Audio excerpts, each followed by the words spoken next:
Shalom saudara, haleluya, selamat datang ke siri pembelajaran apologetik. Kiranya kasih karunia dan damai sejahtera melimpahi Anda oleh pengenalan akan Allah dan akan Yesus Tuhan kita. Kita dalam siri topik kesahihan Alkitab, yaitu kanonisasi Alkitab dari pengesahan dalaman. Dalam edisi yang sebelum ini, kita telah menjelaskan kanonisasi Alkitab dari sudut sejarah menjelang abad keempat Masehi, yaitu kurang dari 400 tahun selepas zaman Yesus. Semua kitab dalam Perjanjian Lama dan Perjanjian Baru sudah lengkap dan diiktiraf oleh gereja-gereja di seluruh dunia Kristen. Dua majelis gereja awal yang berperanan penting dalam proses pengiktirafan kitab-kitab Perjanjian Lama dan Perjanjian Baru ialah majelis gereja di Hippo dan majelis gereja di Kartago. Dalam majelis-majelis ini, para pemimpin dan sarjana gereja berhimpun untuk membincangkan, menilai, dan mengesahkan kitab-kitab yang diakui sebagai firman Tuhan yang benar dan berotoriti. Namun, apabila ditinjau dari sudut dalaman Alkitab sendiri, kita mendapati bahawa Alkitab memberikan pengesahan terhadap kewibawaan firman-Nya.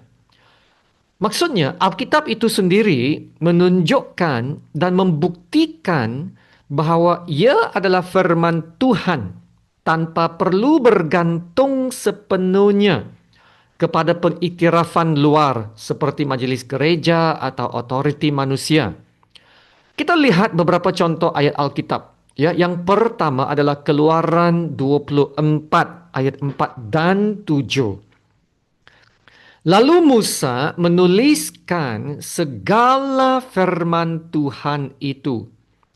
Keesokan harinya, pagi-pagi didirikannya mesbah di kaki gunung itu dengan 12 tugu sesuai dengan ke-12 suku Israel. Ayat 7 ya. Diambilnyalah kitab perjanjian itu lalu dibacakannya dengan didengar oleh bangsa itu dan mereka berkata, ya saudara perhatikan apa yang mereka berkata, segala firman Tuhan akan kami lakukan dan akan kami dengarkan. Ya saudara, Musa adalah penulis 5 kitab pertama Perjanjian Lama. Dan segala yang ditulisnya telah disahkan sebagai segala firman Tuhan. Dan ini diiktiraf oleh seluruh bangsa Israel. Tiada persidangan, tiada majelis, tiada perhimpunan untuk berbincang, berdebat, atau menilai kata-kata atau tulisan Musa. Tiada bantahan. Mereka sepakat kata mengesahkan tulisan Musa itu sebagai firman Tuhan. Nah, sekarang lihat Ulangan 31 ayat 24 hingga ke 26. Ketika Musa selesai menuliskan perkataan hukum Taurat itu dalam sebuah kitab, sampai perkataan yang penghabisan, maka Musa memerintahkan kepada orang-orang Lewi, pengangkut tabut perjanjian Tuhan demikian, ambillah kitab Taurat ini dan letakkanlah di samping tabut perjanjian Tuhan Allahmu supaya menjadi saksi di situ terhadap engkau. Petikan ini mengesahkan Musa telah selesai penulisannya. Apa yang Musa selesai menulis adalah 5 kitab pertama Perjanjian Lama yang disebut sebagai kitab Taurat. Penulis yang seterusnya selepas Musa adalah Yoshua. Dalam Yoshua 24 ayat 26 mengatakan, Yoshua menuliskan semuanya itu dalam kitab hukum Allah. Jadi penulisan Yoshua juga telah diiktirafkan sebagai firman Allah. Nah, seterusnya adalah Nabi Samuel. Dalam 1 Samuel bab 3 ayat 19 dan 20 berkata ini. Tuhan menyertai dia, yaitu Samuel ya, dan tidak ada satupun dari firman-Nya itu yang dibiarkannya gugur. Maka taulah seluruh Israel bahwa kepada Samuel telah dipercayakan jabatan Nabi Tuhan. Saudara, petikan ini memberikan asas penting bagi otoriti kenabian, yaitu bahwa firman Tuhan telah dipercayakan kepada seorang nabi untuk disampaikan kepada umat Tuhan. Maka tulisan-tulisan seorang nabi telah diiktiraf sebagai firman Tuhan yang diwahyukan. Dalam 1 Samuel bab 10 ayat 25 mengatakan ini. Samuel menyampaikan kepada bangsa itu hukum tentang pemerintahan raja, menuliskannya dalam sebuah kitab dan meletakkannya di hadapan Tuhan. Oleh kerana Samuel berbicara atas otoriti atau kuasa Tuhan, ya, maka firman Tuhan yang disampaikannya tidak akan dibiarkan gugur. Nah, ini menunjukkan bahwa firman Tuhan itu memiliki kuasa dan penggenapannya. Sekali lagi, kita melihat pengiktirafan masyarakat Israel terhadap kata-kata Samuel, terutama di dalam ayat 20 ini, maka taulah seluruh Israel bahwa kepada Samuel telah dipercayakan jabatan Nabi Tuhan. Tiada persidangan atau perhimpunan majelis yang perlu diadakan untuk berbincang, berdebat atau menilai kata-kata Samuel. Kerana umat Israel telah menyaksikan sendiri bahawa Tuhan berfirman melalui Samuel. Ya saudara, pengiktirafan terbesar terhadap tulisan-tulisan perjanjian lama yang bermula daripada Musa datang daripada Tuhan Yesus sendiri. Dalam pengajarannya, Yesus banyak mengutip dan merujuk kepada ayat-ayat dalam perjanjian lama, sekaligus mengakui penulisan perjanjian lama. Ya, selepas kebangkitannya dalam perjalanan ke Emmaus, Yesus berbicara kepada dua orang murid, berkata begini dalam Lukas 24 ayat 27. Lalu, ia menjelaskan kepada mereka apa yang tertulis tentang dia dalam seluruh kitab suci, mulai dari kitab-kitab Musa dan segala kitab nabi-nabi. Lukas 24 ayat 44. Yesus berkata, ia berkata kepada mereka, inilah perkataanku yang telah kukatakan kepadamu ketika aku masih bersama-sama dengan kamu. Yakni bahawa harus digenapi semua yang ada tertulis tentang aku dalam kitab Taurat Musa dan kitab nabi-nabi dan kitab Mazmur. Ya, Yesus mengiktiraf penulisan perjanjian lama.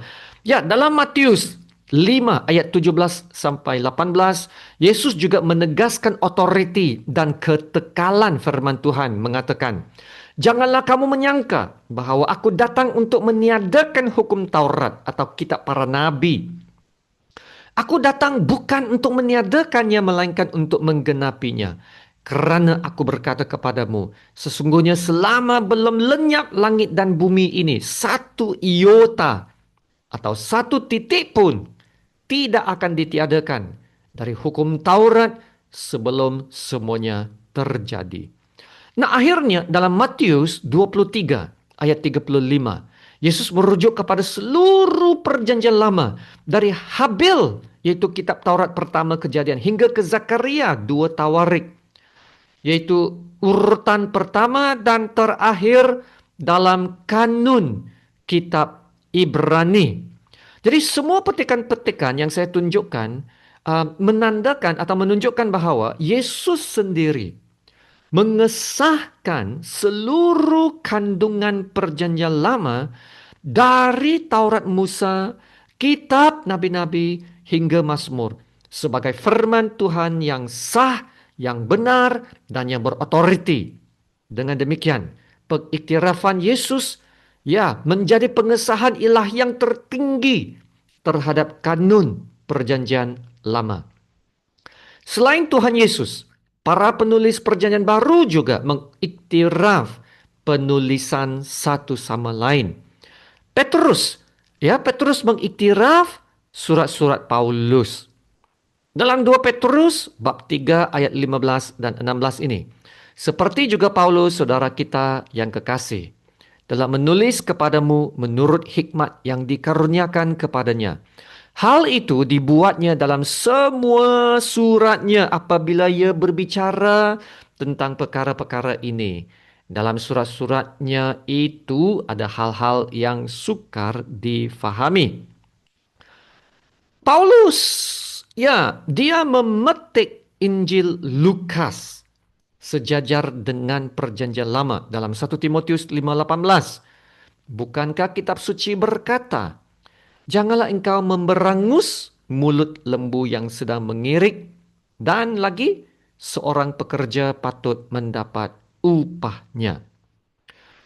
Paulus menegaskan otoriti ilahi atas tulisan-tulisannya sendiri.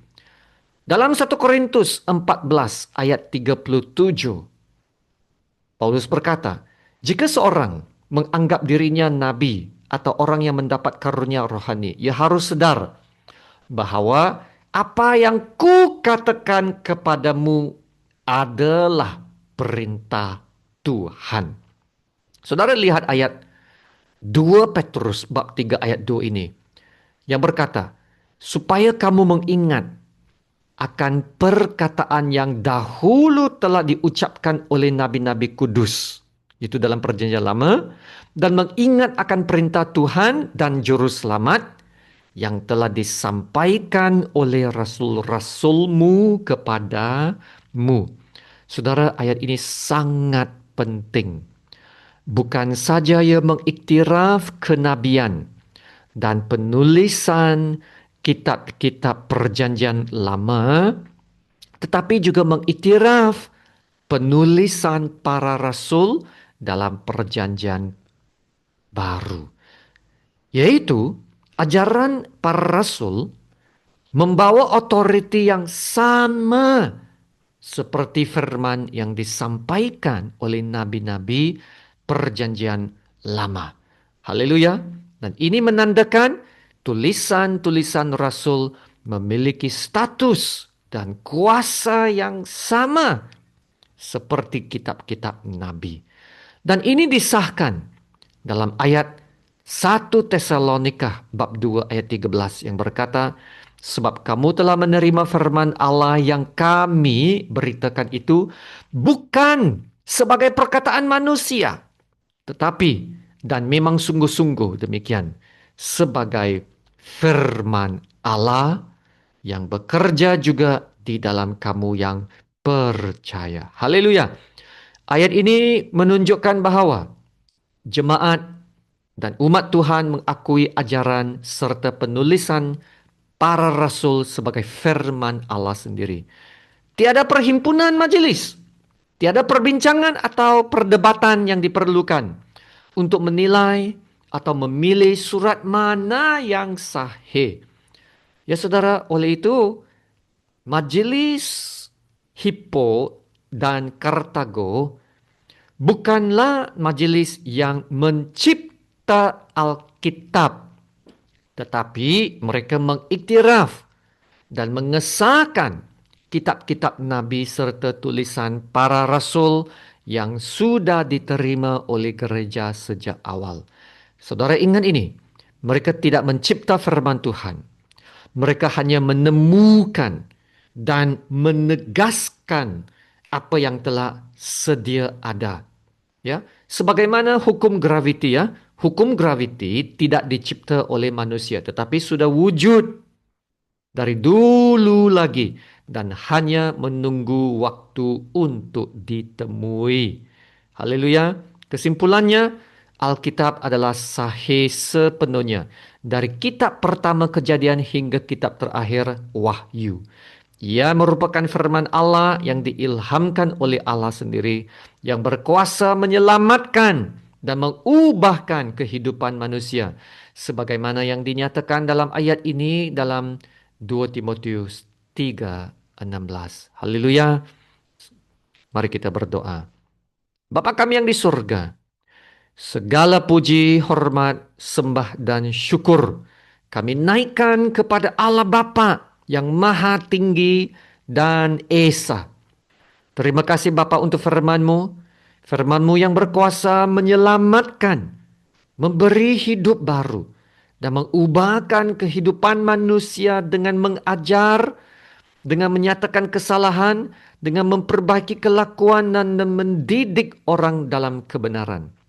Ya Tuhan, karena firman-Mu hidup dan penuh kuasa, pimpinlah kami agar sentiasa menundukkan diri di bawah otoriti firman-Mu dan taat kepada segala firman serta perintah-Mu untuk dilakukan. Terima kasih Bapa. Haleluya. Terima kasih Bapa, dalam nama Tuhan Yesus yang termulia kami berdoa dan ucap syukur. Amin.